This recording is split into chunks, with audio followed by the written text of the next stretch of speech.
Nagpinirmahanay na ang LGU-kidapawan o DSWD 12 sa Memorandum of Agreement for Technology Transfer and Localization sa Basa Tutoring Program kagahapong adlaw, Abril 21, 2025. Ang LGU-kidapawan ang muabaga sa responsibilidad sa pagpatuman ug pagdumala sa programa sa lokal nga level uban ng suporta gikan sa DSWD. Ang Kidapawan City maoy una nga LGU sa nasod nga hingpit nga nagpondo og nag-localize sa programa. Ang Basa Tutoring Program usa ka programa sa DSWD nga nagtumong nga matudloan ang mga incoming grade 2 pupil nga nalisdan sa pagbasa o dili kahibalo mubasa. Anaa sa 600 ka mga incoming grade 2 pupil ang target sa LGU-kidapawan nga dugang sa 550 ka mga benepisyaryo nga gipondohan sa DSWD.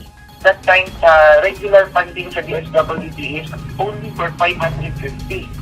And then, doon na patay sobrang libo nga mga bata. So, mao ka to nga, wala din nagduha-duha o accept ang LTE with the guidance of our City Social Welfare and Development Officer na si Mag-visiting Kabiola nga ni-affirm po kay Mayor that time na akong serve ang ubang mga bata. Ang mga benepisyaryo nagikan sa mga pampublikong eskwelahan nga giendorso sa DepEd Kidapawan City pinaagi sa ilang assessment.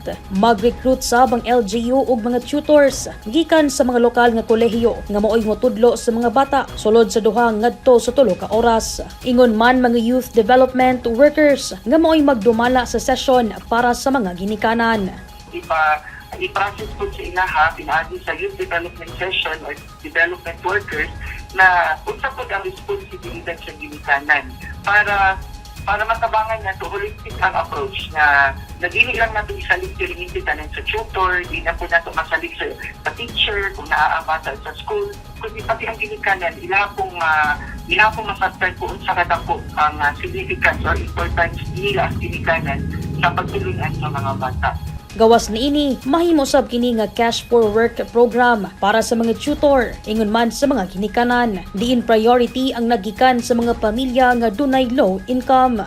So ito na cash for work program po din siya, na tutoring program na makadawat sila of almost 8,000 pesos sa 20 days na session. So mo ito sa kanilang magamit sa mga students, college students, nga ito silang pagpa-enroll o pag-eskwela sa ilang makadayon nila ilang pag-eskwela sa college o makahuman sila. And in addition, napag-cash forward para sa mga ginikanan. Moarangkada ang Basa Tutoring Program karong bulan sa Mayo ning tuiga nga mulungtad og 20 ka adlaw. Dai sa Libong, Newsline Philippines, Province of Cotabato. Stay safe